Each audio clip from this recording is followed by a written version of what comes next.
리스크를 제한한 상태에서 돈을 벌 수 있는 업종이다 보니까 그래서 일본 쪽은 일단 우리가 좀 기억해야 되는 거는 아니 충성되면 사실 돈을 벌어옵니다. 이거 어떡하죠?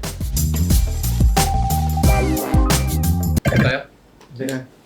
오늘 주제는 일단 지금 각 증시 미국 하면은 이제 당연히 뭐 아시는 것처럼 매그니피센트 세븐이라고 굉장히 유명하죠. 과거에 이제 팡 해가지고 5개였는데 지금 이제 7개로 시장이 뭐 워낙 좋다 보니까 더 늘어난 느낌이에요. 기존에 있는 애들 추가해가지고. 그 다음에 유럽도 약간 트렌드가 바뀌었습니다. 이전에 슈퍼 세븐이었거든요. 근데 여기에 추가가 돼가지고 그래놀라즈, 우리가 먹는 그 그래놀라. 그다음에 일본도 뭐 일본 증시 지금 뭐 난리도 아니잖아요. 그렇죠. 니케이 뭐 4만 간다 해가지고 지난번에 저희 얘기할 때 3만 5천인가 그랬는데 여전히 강세인데 일본도 이제 골드만 애들이 선정한 7개의 주도 종목이 있습니다.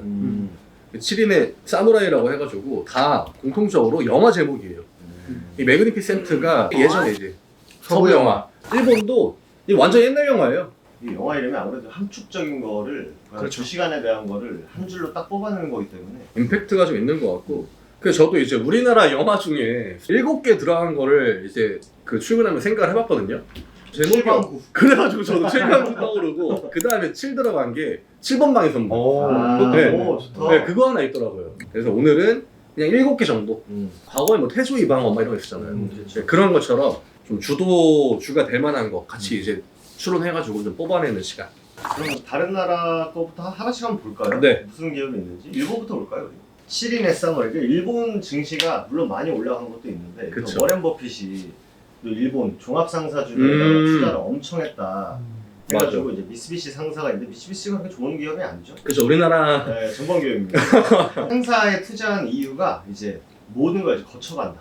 그러니까 되게 리스크를 제한한 상태에서 돈을 벌 수 있는 그런 업종이다 보니까 워렌 버핏이 이제 상사주들에다가 엄청나게 투자를 해가지고 한번 붐이 된 적이 있었죠. 약간 안전빵 느낌으로 투자하는 것 같아요. 배당도 잘 주고. 네. 첫 번째가 스크린 홀딩스. 전 처음 들어보는 회사입니다. 반도체 장비 및 테스트 회사라고 합니다. 좀 일본 반도체 기업들이 저는 관심이 딱히 없었거든요. 근데 생각보다 다 규모가 엄청 크고요. 반도체 장비 분야에서 세계 3위까지 도쿄 일렉트론 막 이런 기업들. 그래가지고 있고 네. 어드반 테스트. 딱 반도체 회사가 4개가 그쵸. 있습니다. 니케이도 결국엔 지금 끌고 가는 게 반도체다. 생각보다 자동차도 2개 껴있긴 하지만 그렇게 뭐 자동차가 막 시장을 끌고 간다는 느낌은 아닌 것 같아요. 몰타는 이제 리스크가 있죠. 뻥친 것들이 맞아. 이번에 이제 터지면서 이제 현대차랑 기아가 이제 반사이익을 받는다 이래가지고 뭐 올라간 부분도 좀 있죠. 1년 동안 주가가 일단 스크린홀딩스가 257%, 디스코가 220%. 초반도체 앞에서는 사실 이거 수익이 그쵸. 어드반테스 159. 다 세 자리예요 지금. 자동차가 이제 2자리. 스바루는 조금 임팩트가 약한 것 같아요. 반도체 애들에 비하면은. 우리가 알 법한 게 사실 도요타, 뭐 미쓰비시 상사 네. 정도를 제외하고는 일본이 사실 우리나라가 반도체가 큰 것도 일본이 한번 휘청휘청할 때 일본이시죠. 네, 선백. 네, 그건 이제 반도체에다가 이제 가야 된다. 하면서 이제 일본의 파일을 많이 뺏어왔고. 그렇죠. 하이닉스도 원래 일본. 그쵸. 네, 저기 있던 거고. 삼성 SDI도 마찬가지예요. 네. 삼성 SDI도 2차 전지를 이제 시작할 때 반도체에서 성공 신화가 있다 보니까 일본이 그때 한번 휘청했대요 또. 근데 그때 이제 삼성에서 가자 해가지고 SDI가 이제 본격적으로 딱 수면 위로 올라가기 시작한 게 일본 기업 꺾일 때. 저는 이렇게 반도체 애들이 많은 게 좀 의미가 있다라고 봐요. 우리가 일본 반도체 기업을 사실 하나도 모르잖아요. 그렇죠. 생각보다 반도체의 힘이 지금 어마어마하다.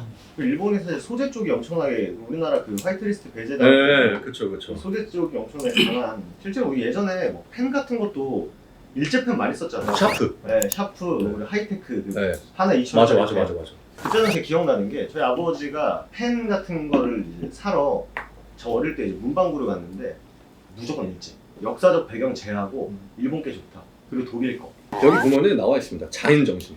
골드만에서 얘네들을 고른 이유가 유동성이 높고 12개월 동안, 그러니까 2020년 이후 적자를 한 번도 기록하지 않은 종목들.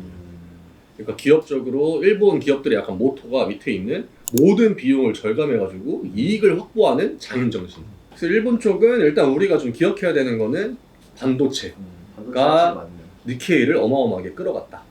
그 다음에 이제 유럽. 네. 유럽은 딱 보니까 제약사가 진짜 많네요. 위에는 사실 우리가 다 알잖아요. 네. 뭐 노보 노디스크 같은 경우에는 비만으로 지금 어마어마하게 지금 대세가 되고 있고 슈퍼세븐이 매그니피센트 세븐 나오고 그 다음에 나왔는데 요즘에 이제 또 그 유럽 증시도 워낙 좋다 보니까 추가가 됐는데 제약사들이 대거 들어왔다. 스위스 식품업체 이게 네슬레. 그 네슬레인가요? 네. 그다음에 노바티스 제약이고 노보노디스크 있고 로레알. 그리고 뭐 루이비통은 뭐 유명하고 명품은 그냥 대장주다. 이게 소비 쪽에 엄청나게 이제 영향을 많이 주겠죠. 최근에 또 실적 이런 것들이 엄청 좋다고 하더라고요. 뉴스도 굉장히 많이 나오고. 이 네덜란드 장비 이 ASML이 어떻게 보면 네덜란드를 거의 뭐 먹여 살리는. 먹여 살리는 기업인데 여기 사나 2,000개의 회사가 얘네 때문에 살고 있대. 와. 그래서 우리나라도 삼성전자의 1차 벤더들, 현대차 1차 벤더들이 이제 같이 큰다라는 느낌보다 사실은 협력사보다는 이제 협력하다가 기술 좋네? 이제 똑같은 거 모바 여기는 이제 공생이 확실히 엄청 잘 돼. 이게 정부에서도 그렇게 약간 가이드라인을 이렇게 좀 몰아가는 느낌이 강하대요. 우리나라 약간 기술 유출 이런 거. 우리나라는 중국에서 200억 줄게 하면 MEB도 못 알아듣고. 요즘에도 엄청 많다 하더라고요. 2차전지 시장에도 그거 엄청 많대요. 예를 들어서 우리가 반도체 회사를 하고 있어. 내가 이제 연구원이야. 그 기술을 좀 잘 알고 있어. 설계도를 내가 뭔가 좀 잘 하고 있어. 지금 내가 다니는 회사 연봉 1억을 받고 있어. 중국에서 200억 줄게. 생각이 쉽지 않을 것 같다. 우리나라는 사실 보안 쪽에 그렇게 사람들이 의식이 막 강한 것 같지 않아요. 저 주말에 뉴스 보는데 오픈 AI 본사가 어딘지 모른다 하더라고요.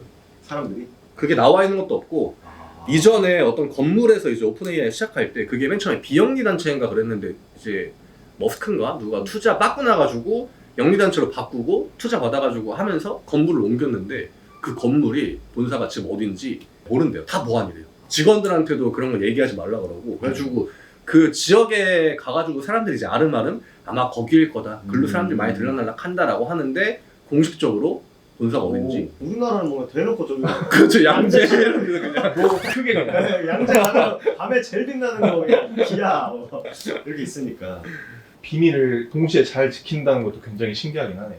그렇죠. 이게 시민이 직원들이 다 같이 한 마음으로. 돈을 많이 주면 사실 충성심은 사실 돈에서 나옵니다. 밑에 보면 또 사노피도 역시 네. 사노피도 한때 이제 한미약품 때문에 또 한번 우리나라 시장에서 그렇죠. 유명세를 한번 탔었죠. 생각보다 진짜 보니까 암 관련 제약사들이 꽤 많아요. GSK도 아마 제가 전략 쪽이. 암 쪽을 거의 집중하고 있고 로션과 여기도 상상하고 있는 거 하나 있는 걸로 제가 알고 있거든요. 확실히 제약 쪽은 유럽이 이 매그니피센트 세븐이 아무래도 다 고점이 높잖아요. 많이 오르고. 그러니까 이쪽으로 덜 올랐다 약간 그런 인식들이 좀 있는 것 같아요. 이 스톡스 유럽 600지수 나오잖아요. 이게 비중이 15%에서 25%까지 올라왔다고 합니다. 얘네들. 이 위에 11개의 기업들이. 명품 이 소비는 확실히 코로나 이후로 확연히 떴을 것 같고 그리고 뭐 뷰티도 당연히 약간 코로나 발이 있었을 것 같고 그러면 이제 우리나라. 미국 미국은 근데 뭐 뭐 워낙에- 마이크로소프트, 애플, 엔비디아, 그쵸. 뭐 아마존, 알파벳, 메타, 테슬라 뭐 이거는 사실 미국이 약간 균형이 좀 잘 맞는 것 같아요. 근데 확실히 빅테크의 비중이 좀 크고 약간 플랫폼을 워낙 독점하고 있는 기업들이 많다 보니까 그러면 우리나라를 한번 볼까요? 이게 너무 빅7에 치우치지 말고 한번 진짜 우리나라를 끌고 갈 수 있는 산업에서 하나씩 한번 뽑아볼까요? 반도체, 자동차, 일단 우리나라도 바이오 우리나라가 바이오가 들어가야 될지 모르겠어요. 조금 얘네들 보니까 네.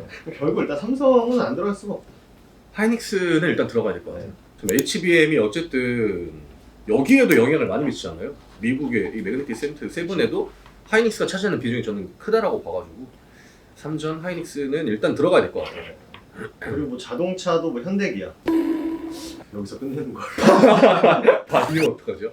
또 잘 될 수 있는 기업들을 하면은 뭐 진짜 뭐 알테오젠, 뭐 HLB 이런 기업들이 이제 어떻게 보면은 가능성 있는. 가능성에다가 이제 배팅을 할 수 있는. 근데 결국 알테오젠, HLB 이런 것들도 이 유럽에서 상위권에 포진되어 있는 기업처럼 이제 항암제, 네. 그리고 플랫폼 임상. 이런 쪽이니까. 우리나라 가능성인 거. 2차전지? 포스코. 포스코에 들어가야 될 것 같아요. 저는 홀딩스보다 퓨처엠이 들어가야 되지 않을까. 그 박정희 전 대통령 시절에 괜찮은 발언인가요?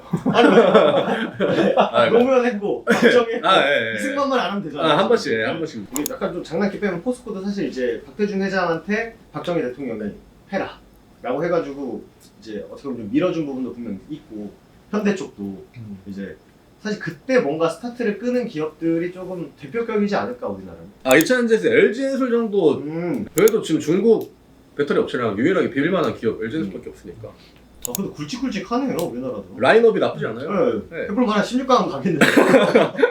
방사는 어렵겠죠? 방산 쪽. 방산 괜찮죠. 전 나쁘지 않을 것 같아요. 넥스원. 에어로스페이스. 지난주에 뭐 외국인들 많이 샀다고 기사 본 거. 에어로 지금 주가가 쭉쭉 치고 가고 있어 쭉쭉. 저는 그 K9 자주포 쏘는 걸 많이 봤거든요. 근데 많이 보셨어요? 저도 이제 포병, 물론 제 포는 애기포 땅포지만 제가 80mm 박격포인데 저희 거의 2배거든요. 일단 나가면 압도당하죠. 쏘는 걸 이제 보는데 포는 그 가장 중요하게 생각하는 게 반동이에요. 한번 쏜 다음에 얼마나 그게 흔들리지 않고 다시 원래 그 당연했던 그 각으로 돌아오느냐. K9이 물론 장약을 낮춰가지고 쓰면은 덜 흔들리긴 하는데 K9 눈으로 봐도 안정감이 좋더라고요. 우리나라 방산이야 뭐 워낙 지금 가성비가 워낙 뛰어나고. 그쵸. 그게 우리나라 그 K9 자주포가 지금 유럽 시장에서 그 예전에 한때 중국 자주포랑 경쟁이 붙었거든요. 근데 그때 가장 많이 비교한 게 중국 애들은 약간 오뚜기예요. 쏘고 나가지고 이렇게 흔들리고. 근데 우리나라는 팍 쏘고 딱 해가지고 딱 잡고. 한화라는 기업도 좀 괜찮겠네요. 그쵸. 하나는 어쨌든 간에 K9 지금 장난 아니니까. 주가도 일단은 에어로가 가장 강하다. 그 자주포가 경쟁 업체들이 다 약간씩 하나 딜레마가 있어요. 단점들이. 일단 미국 쪽이나 유럽 쪽에서 나오는 자주포들은 춥거나 아니면 지형 지물이 뭔가 이렇게 되게 평탄한 데서 전용이어가지고 프랑스 쪽에 그 카이사르라고 있거든요. 네. 걔도 약간 그렇고 미국 쪽도 그렇고 근데 우리나라가 아무래도 사계절이 네, 산악 산악 지역이 많아요. 네, 그래가지고 K9이 더 이제 메리트가 있다고 하더라고. 그다음에 일단 우리나라 사람 중요하게 생각하는 거 가성비. 프랑스게 엄청 비싸요. 도일 것도 맞아요. 도일 것도 비싸고. 역시 밀떡이시네. 저 엄청 밀떡이죠. 저는 일단은 뭐 반도체는 밑으로 깔고 로봇 정도?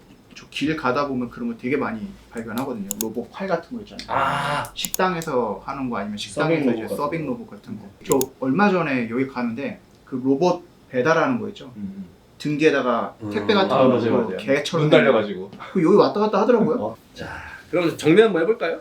뭐 우리나라 시장도 반도체 일단 규모가 제일 크니까 반도체는 일단 2개. 삼전 하이닉스. 네. 자동차 탑픽 가야 될 것 같아요. 현대 기아는 포스코. 포스코, 뭐 퓨처, 그쵸.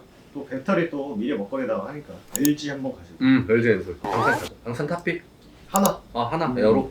간단하게 네이밍을 하면은 10원 방의 선물 가시죠. 그 아쉬운 거는 확실히 뭔가 이런 그 소프트웨어 쪽에 기업이 없다라는 거. 여전히 우리나라의 또 어떻게 보면 발목 잡는 요인 중에 하나지 않나. 다 생산. 여전히 제조업. 네, 여전히 제조업. 이 종목들이 좀 3월 증시를 끌어올려주면 참 좋을 것 같긴 하네요. 네, 오늘 여기까지 할까요? 10원 방의 선물. 네. 가득 받으시기 바랍니다. 감사합니다. 네, 고맙습니다.